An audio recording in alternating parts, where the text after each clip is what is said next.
If you're a true crime enthusiast, you need to hear this. Welcome to Colfax Crime Scene, the best true crime show on television, about crime and justice on and around the longest, most wicked street in America, Colfax Avenue.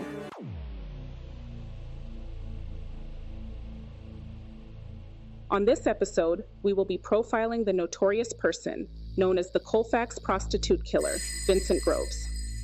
Vincent Darrell Groves was an American serial killer who murdered at least 7 girls and women in Denver, Colorado.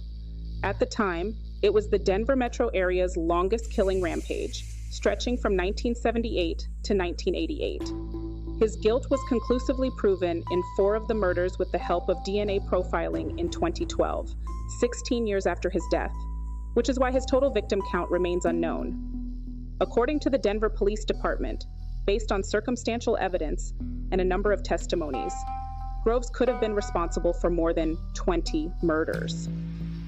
Vincent Groves would target women he knew who were addicted to cocaine or prostitutes he picked up on Colfax Avenue, an iconic street in Denver historically known for prostitution, substance abuse, and violent crime. According to investigators, Groves stalked Denver's Colfax Avenue corridor, and his job as a supervisor of commercial cleaning crews across the state gave him opportunities to strike. At one point, investigators found a kit in his car that he used to bind, gag, and strangle women. Some of the women Groves targeted were prostitutes, but others were just acquaintances.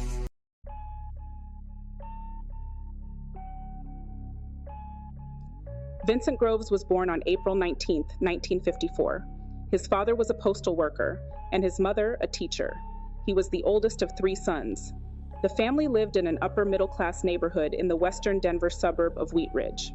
Vincent Groves' parents were average, all-American citizens who took good care of their children and worked hard to provide. Groves attended Wheat Ridge High School, where he graduated in 1972, the only Black student from his class. Vincent Groves spent his high school years as a member of the school's basketball team, achieving outstanding results on the court. In 1972, his team reached the finals in the annual Interscholastic Basketball State Championship, with Groves being recognized as the team's star player. Because of this, he was very popular and had many friends and acquaintances. He was a prom king finalist and a member of the student council. Vincent Groves was 6 feet 5 inches tall, and after high school, he attended Coe College in Cedar Rapids, Iowa, where he played basketball for 2 years. He quickly lost interest in studying in sports, and in 1974, due to his chronic absences, he dropped out of college and returned to Denver. He moved in with his grandmother and found a job as an electrician at Gates Rubber near downtown. He worked, cared for his grandmother, and spent time with his parents. He would often attend church where his father was a deacon and his mother played the organ. But since leaving college, Vincent Groves began to live a secret life when he wasn't with his family. He became a regular at a Denver lounge called the New Yorker. He drank so much that his friends began to think he was an alcoholic. At night, he cruised a 5-mile strip of East Colfax Avenue, a street connecting the Denver-Aurora border, known for its pay-by-the-hour motels and easy access to drugs. He became close friends with pimps and prostitutes, and he often supplied them with cocaine, heroin, and marijuana.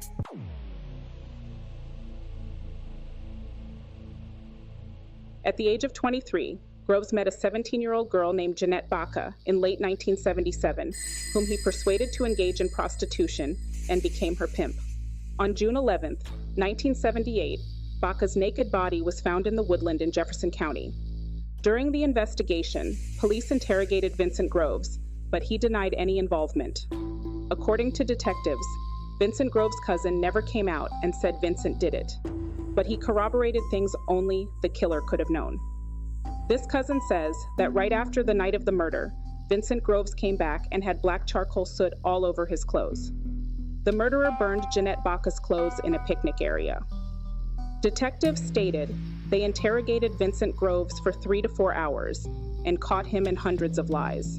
But since there was no conclusive evidence of his guilt, Vincent Groves was not charged.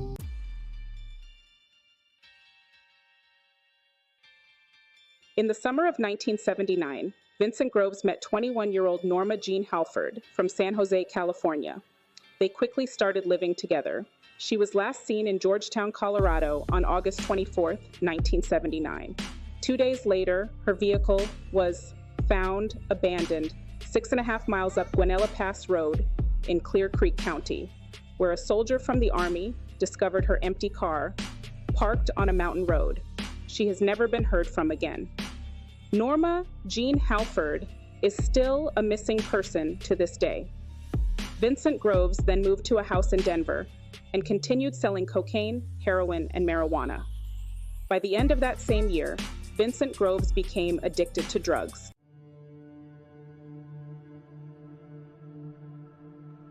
During his addiction, he met Jeanette Hill while consuming drugs and playing poker with friends. They quickly moved in together, where they lived in a second-floor apartment on Denver's Pearl Street. By then, Groves had left Gates Rubber and found janitorial work throughout the city. The freedom allowed him to come and go as he pleased. By early 1981, Jeanette Hill started to pay attention to her boyfriend's odd behavior. He often disappeared for days at a time, and when he was home, he was erratic. For example, the night before their wedding, Groves became paranoid. He told Jeanette to pack her clothes because they had to move right now. They drove across town in the middle of the night and moved into Vincent's parents' house in Wheat Ridge.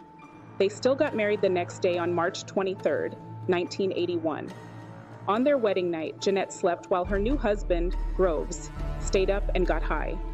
By the summer of 1981, Vincent Groves and his wife Jeanette Hill were arguing frequently. On August 14, 1981, 27-year-old Groves killed another young girl, 17-year-old Tammy Sue Woodrum in Lakewood, Colorado. Vincent Groves planned a fishing trip that day with his 2 friends and his friend's 17-year-old daughter, Tammy Sue Woodrum. Vincent Groves' wife Jeanette begged to go with him on the trip, but he refused to let her tag along. Groves took a camper which was attached to the bed of a pickup truck on the fishing trip. The next morning, Groves returned home in the pickup truck with the camper still attached. He came in the house and told Jeanette he had something to tell her, but couldn't tell her at the house. He told her to get into the pickup truck. They drove in silence until they reached a country road near the town of Deckers. Groves began to cry and told his wife Jeanette that before the fishing trip, he picked up 17-year-old Tammy, and the two went to Boulder to pick up some cocaine. They then drove 90 miles away to Fraser, Colorado, where they pulled over on the side of a road. Groves claimed that Tammy began to shoot up and couldn't handle it. She overdosed and was now dead, and her body was still in the camper attached to the pickup truck. On the advice of his wife, Groves turned himself into Lakewood police. At the police station, he gave a full confession. He insisted that Tammy had died from an overdose, but his drug overdose story fell apart. Forensic evidence showed Tammy had been beaten, assaulted, and strangled. Autopsy results proved that Tammy was drug-free, as there were no drugs in her system when she was killed, and marks on the teenager's skin matched Groves' belt. Vincent Groves was charged with second-degree murder, and in the summer of 1982, he was found guilty and received a 12-year sentence. While in prison, he taught classes to inmates and took college classes of his own. His wife, Jeanette, periodically visited Groves in prison. Seeking a confession, Groves refused to confess. Jeanette then filed for divorce, and the divorce was finalized in 1985. 2 years after the divorce, after only serving 5 years of his sentence, a now 32-year-old Vincent Groves was paroled and released from prison on February 13, 1987. He was once again free and immediately began hunting and preying on vulnerable women on the longest, most wicked street in America, according to Playboy magazine. Before we continue, here's a reminder to check out our website at gasstationmediaeye.com, where you will find all of our latest projects and where you can purchase all of your media needs. From camera equipment and accessories to the top name brand electronics in the market, and even stylish name brand wardrobe options and the best quality hair pieces. If you need something media, fill up with Gas Station Media at gasstationmediaeye.com. From the latest Apple iPhones and iPads to sleek MacBooks and Samsung phones, we've got it all. Craving some high-flying fun? Check out our awesome drones. Or maybe you're in the market for some fresh kicks. Our Air Jordan collection will have you stepping up your style game. And guess what?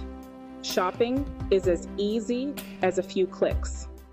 Visit gasstationmediaeye.com for unbeatable deals on the hottest tech and fashion.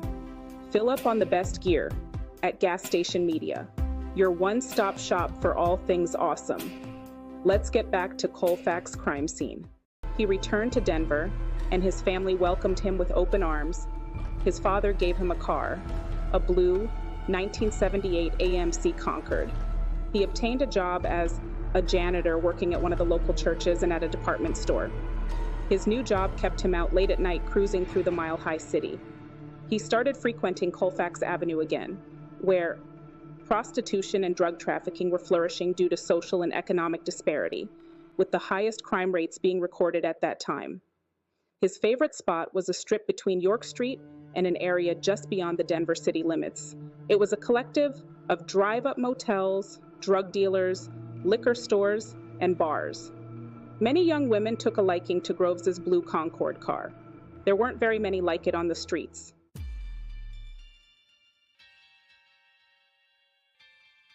In March 1987, just 1 month after his release from prison, Vincent Groves met a 20-year-old prostitute named Sheila Washington on Colfax Avenue.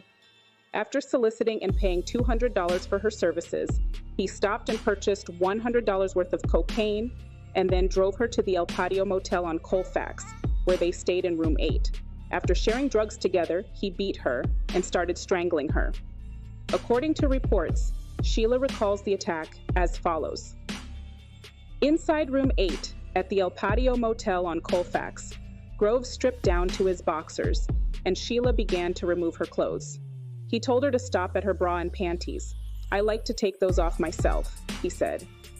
As he sat on the bed later, he watched Sheila take hits from a crack pipe and said he wanted to show her how he used to get high in college. "It was easy," Groves told her. "Take a hit, hold it in, close your eyes, count to 30. Sheila put the pipe to her lips and took a drag. She held her breath. Then slowly, she began to close her eyes. Sheila could feel his presence upon her immediately when her eyes closed. Groves was now standing in front of her. At 6'5" and about 230 pounds, he towered over the 5'3" woman. As Sheila's lungs filled with smoke, Groves inched closer. Suddenly, she felt hands on her throat. Sheila opened her eyes and screamed. He quickly overpowered her. She thrashed. One of her feet hit a glass coffee table in the room, and it landed with a crash on the floor. Groves squeezed harder. Sheila could feel herself losing consciousness. Her body was going limp. And then everything went dark. A man staying in room 10 heard the fight between Sheila Washington and Vincent Groves and kicked open the door. The man saw Groves half naked, standing over Sheila Washington. Groves threw on his pants and gathered his other clothes while Sheila pulled herself off the floor. grabbed a broom and chased Groves out the door, after which Groves fled the scene. Sheila Washington survived the ordeal, and a week later, she called Aurora and Denver police to report the assault. She managed to describe her assailant and his car, a blue AMC Concorde, but couldn't give a name, causing Groves to avoid detection. However, a year later in August 1988, Sheila flagged down a police car when she saw her attacker driving his blue vehicle on East Colfax Avenue.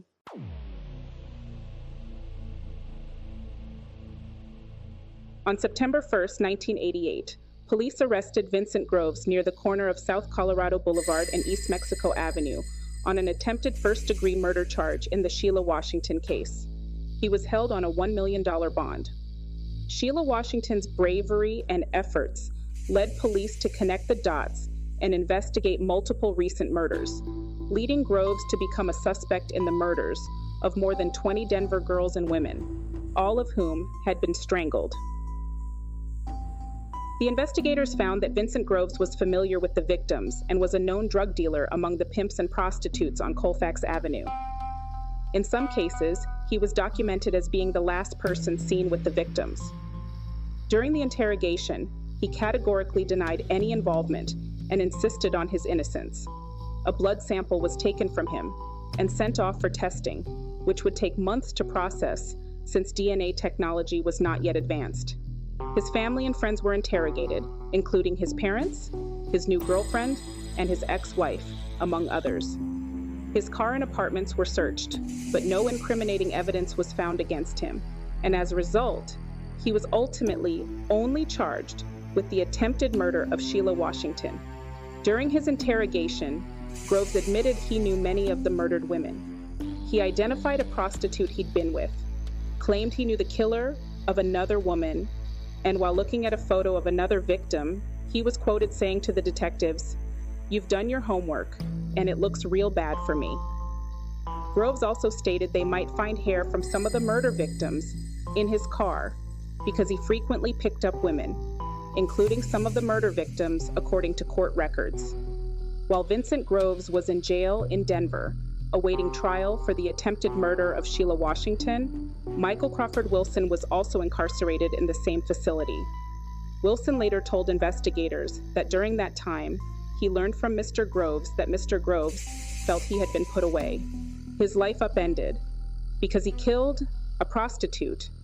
He then roamed the streets, seeking his revenge after he was released from prison in 1987, according to court records. Wilson's testimony would not be used later in trial, since, unfortunately for prosecutors, Wilson was now incarcerated in an Ohio State correctional facility in Lima, Ohio. Vincent Groves' attempted murder trial began in Denver District Court in early 1989. Groves claimed that he was acting in self-defense after Sheila Washington stole $1,600 and tried to attack him, which was supported by the fact that she had been convicted of cocaine possession at the time. Groves' attorney argued that prosecutors based their entire case on claims from a drug-using prostitute who'd by then been sentenced to 3 years in prison for cocaine possession. Since they were able to prove that she was a drug addict, prone to committing such offenses. On February 16, 1989, Vincent Groves was acquitted of the attempted murder of Sheila Washington. It took a jury only 90 minutes to acquit him. Vincent Groves remained in custody, however, because by that time, his blood sample had been processed, and according to results from a DNA profiling test, Adams County investigators linked Groves to the murder of 19-year-old Juanita Lovato, whose naked body was found in April 1988 in a field near Strasburg, east of Denver. Douglas County investigators also linked Groves' DNA to the murder of 25-year-old Deanne Mancera, whose body was found dumped at the Surrey Ridge exit off of I-25, just west of Parker on July 25, 1988. DNA banding found in the woman's underwear matched the pattern in Groves' DNA structure. The murder trial began on April 30, 1990, in Douglas County, 11 days after Vincent Groves' 36th birthday. Vincent Groves was ultimately convicted of Diane Mancera's killing in 1990, receiving life imprisonment. A month later, he was extradited to Adams County, where he was charged with murdering Juanita Lovato. At the end of 1990, he was additionally convicted of her death and received 20 years imprisonment. At the trial, prosecutors provided evidence of his involvement in 8 other murders in the Denver area, using testimonies and other evidence that placed Vincent as the last person seen with the victims, and he also lived with 2 of the women before they were found dead or disappeared. However, no new charges were brought against him.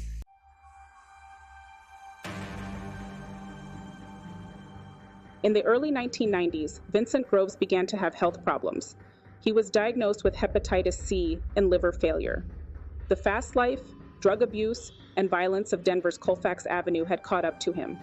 By 1996, his body began to shut down. While incarcerated, Groves was moved in and out of hospitals. In the fall of that year, Lakewood police interviewed Groves.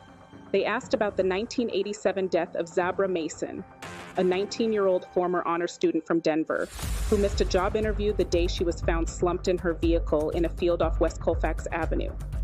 Groves admitted that his bank, Bank Western, was near where Zabra's car was found, but he refused to make a confession.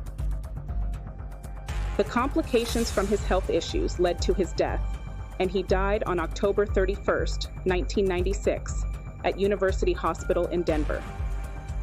He was 42 years old.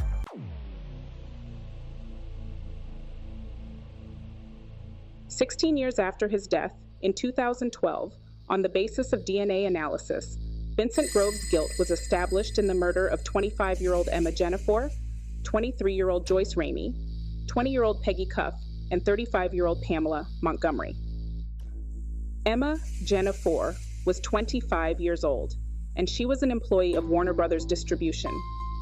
Emma was found assaulted and strangled to death on March 26, 1979, in the bathtub of her rented apartment in Cherry Creek. Police found a radio in the tub, which made it appear as if Emma had electrocuted herself. Police searched the house and discovered a scene that looked as if Emma may have been caught off guard in her own apartment. They found a blue nightgown neatly spread across her bed. Several glasses of water were in the sink. The living room television was on, and the front door safety chain was dangling. Initially, Emma's on-again, off-again boyfriend, known by the nickname Hook, was a suspect since he was known to drink heavily and had trouble keeping a job. Emma's friend told investigators that Hook often became violent when he was intoxicated. Hook was part of a motorcycle gang, and Emma previously let it be known to her friends that she was scared of him and warned them that if anything happened to her, to look for him first. Hook became the main suspect after failing a polygraph test 2 weeks after Emma's murder. But with no other evidence and his lack of a criminal history, charges were never brought against Hook. Thanks to DNA advancement, 33 years later, it was ultimately proven that it wasn't Emma's toxic boyfriend that ended her life. It was the Colfax prostitute killer, Vincent Groves. Joyce Ramey was 23 years old. She was a known prostitute. Her body was discovered on July the 4th, 1979, in a field near the Rocky Mountain Arsenal, northeast of downtown Denver, in an area southeast of East 56th Avenue and Havana Street. She'd been assaulted and strangled. Even though Joyce was white and lived a high-risk lifestyle, the year and manner of her murder were identical to both Peggy Cuff and Emma Jennifer's murders. Just like Peggy, Joyce's body had been dumped. Investigators described the pictures in her file as brutal and that it looked like Ramey fought like hell. The photos showed her hands above her head, legs stretched out. Bruises and scrapes covered her calves, her back, her right buttocks, her hip, and her neck. For 33 years, her murder remained unsolved until DNA results in 2012 confirmed her perpetrator was the Colfax prostitute killer, Vincent Groves. Peggy Cuff was 20 years old. She disappeared after her shift at a collections agency in Denver. Her partially nude body was discovered November 3rd, 1979, 5 miles from her office, in an alley, about 9 blocks from the University of Denver campus. Peggy had been assaulted and strangled. Investigators were quoted in saying the crime scene photographs in Peggy's file were difficult to look at because it looked as if she'd been discarded like a bag of garbage. Found in an alley near a worn garage, Peggy's body was crumpled on the asphalt. She was face down just a few feet from a tangle of weeds. For just over 32 years, her murder remained unsolved, until DNA results in 2012 confirmed her assailant was the Colfax prostitute killer, Vincent Groves. Pamela Montgomery was 35 years old. She was a suspected prostitute who was strangled and found dead in an alley in August 1988.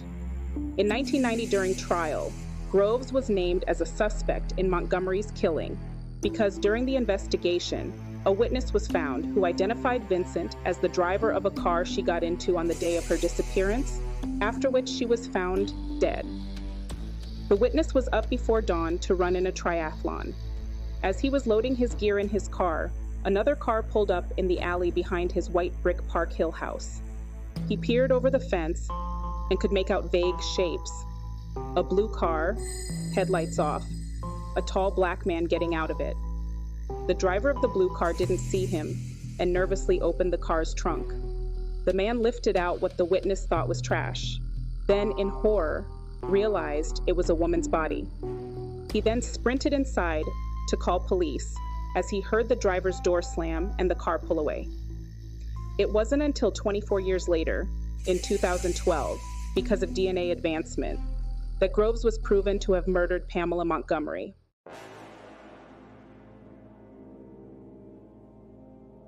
Vincent Groves is also suspected in the deaths of the following women: Rhonda Fisher, 30 years old, found in a culvert near Perry Park Road in Douglas County in April 1987. Carolyn Buchanan, 35 years old, found in rural Denver on August 12, 1988.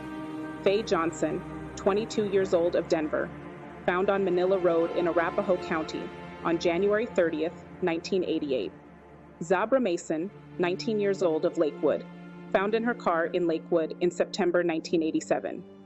Cynthia Boyd, 19 years old, of Denver, found in February 1980 in Adams County.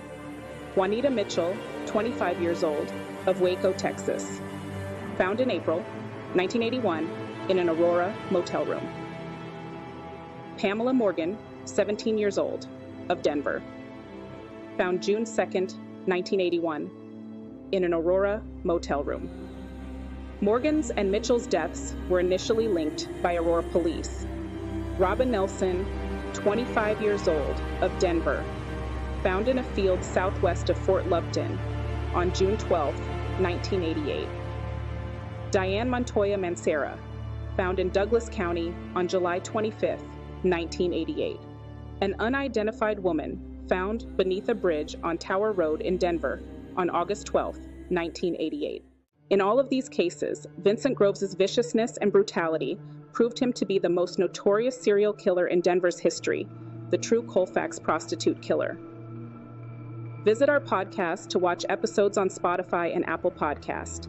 Visit our website and subscribe to our Gas Station Media YouTube channel.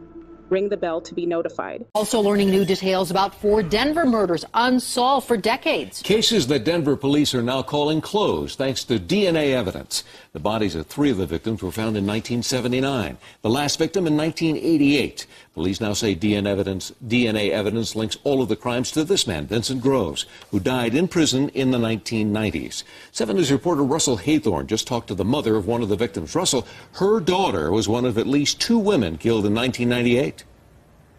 At least, Mike, authorities believe at the height of Groves' killing spree, he was murdering as many as 2 women per month, a serial killer who tormented families from here in Fort Morgan to Denver and across the state. Gloria Martinez has known for years what many murder victims' families are just finding out today. He killed a lot of girls. Vincent Groves was sentenced to life in prison in 1990 for sexually assaulting and strangling Gloria's daughter, Juanita Lovato. Everybody just loved her. She was always happy. Groves died in prison in '96, but now, all these years later, he's linked to 4 more murders. Denver cold case detective Milas Yearling cracked those cases wide open this week using new DNA technology and good old-fashioned police work. It's because of the things he had done before. The chances of randomly selecting a person in the U.S. population that would be a matching DNA profile to Vincent Groves was 1 in 3.3 quadrillion. Groves grew up in Wheat Ridge and was a state champion in high school basketball, but he became a cold-blooded killer who stalked women on Denver's famed Colfax Avenue in the 70s and 80s. Some of his victims were prostitutes, some acquaintances. All were victims of his opportunistic nature and his physical prowess. He was 6'5", between 230, 250 pounds, very imposing figure. This latest link now gives even more families closure. They didn't realize that anyone cared, that anyone was still looking. And those mothers, I know, feel like I do. And you still always hurt, but God bless them. These are the new cases Groves is now linked to, 3 1979 slayings, including 23-year-old Joyce Ramey, 20-year-old Peggy Cuff, and 25-year-old Emma Jennifer. Also, witness accounts and DNA now tie Groves to the 1988 murder of 35-year-old Pamela Montgomery.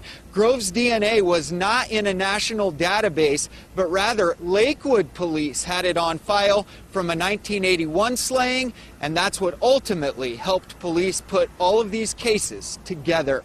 Live in Fort Morgan, Russell Haythorne, 7 News. Quite a story. Thank you, Russell. Coming up next on Colfax Crime Scene, learn about the unapologetic serial killer Scott Lee Kimball, also known as Hannibal.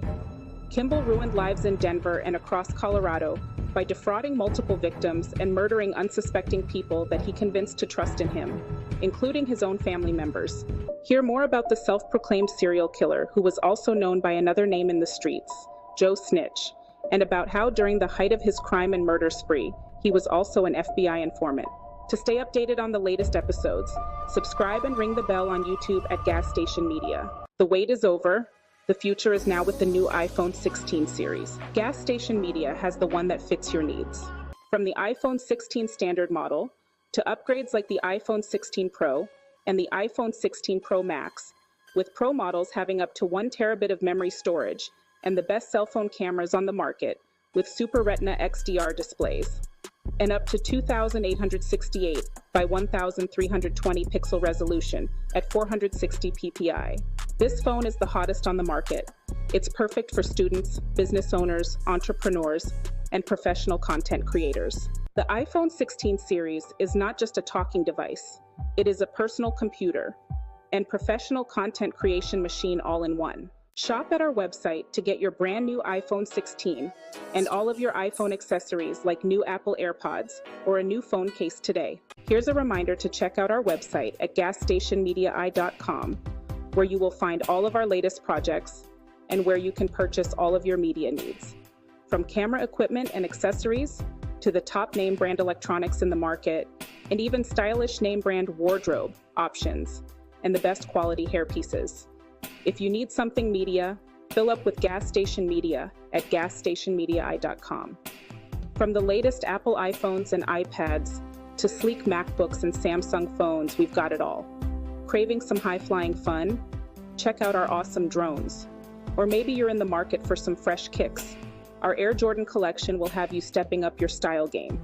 And guess what? Shopping is as easy as a few clicks. Visit gasstationmediaeye.com for unbeatable deals on the hottest tech and fashion. Fill up on the best gear at Gas Station Media, your one-stop shop for all things awesome. Thank you all for watching this here video. Please like and subscribe and follow. Much love from Little Yas to each of you. Content creator making it.